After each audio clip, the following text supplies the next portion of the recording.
गांव की सच्ची घटना एक सबक लेने के लिए काफी है। एक दिन एक मुसलमान अपनी पत्नी और 8 बच्चों के साथ गांव के मुखिया के पास आया और गांव में रहने के लिए भीख मांगने लगा। गांव की देखभाल करने वाले एक चौकीदार ने विरोध किया, लेकिन किसी ने उसकी एक नहीं सुनी और मुस्लिम परिवार को गांव में रहने दिया। दिन बीतते गए, मुस्लिम के 8 बच्चे बड़े हुए। जब उनकी शादी की बारी आई तो मुस्लिम सरपंच के पास गए और कहा कि हुजूर के बच्चों की शादी होने वाली है और मेरे पास एक ही घर है। तो गांव वालों ने उसे एक बंजर जमीन दी और कहा कि तुम उस पर घर बनाओ। इसके बाद मुसलमान बनिया के पास गया और उससे पैसे उधार लिए।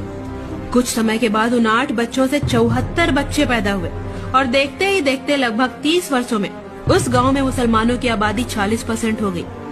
अब मुस्लिम लड़के अपनी आदत के मुताबिक हिंदुओं से झगड़ने लगे और अपनी औरतों और बहन बेटियों के साथ छेड़खानी करने लगे। धीरे धीरे प्रत्येक हिंदू अपने परिवार के साथ स्वेच्छा से गांव छोड़ने लगा। एक दिन गांव के मुख्य मंदिर को मुसलमानों ने तोड़ दिया और उस पर मस्जिद बनाने लगे। फिर बाकी हिंदुओं ने उन्हें रोकना शुरू किया। तब मुसलमानों ने कहा कि जो कोई अल्लाह के काम में बाधा डालता है उसे काट दो। बाकी हिंदुओं ने इस झगड़े में न पड़ते हुए गांव छोड़ दिया और जाते जाते रास्ते में चौकीदार से कहा कि हमने तुम्हारी एक नहीं सुनी और उस मुस्लिम व्यक्ति पर भरोसा किया, जिसके कारण ही आज हमें गांव छोड़ना पड़ रहा है। उस गांव का नाम पंच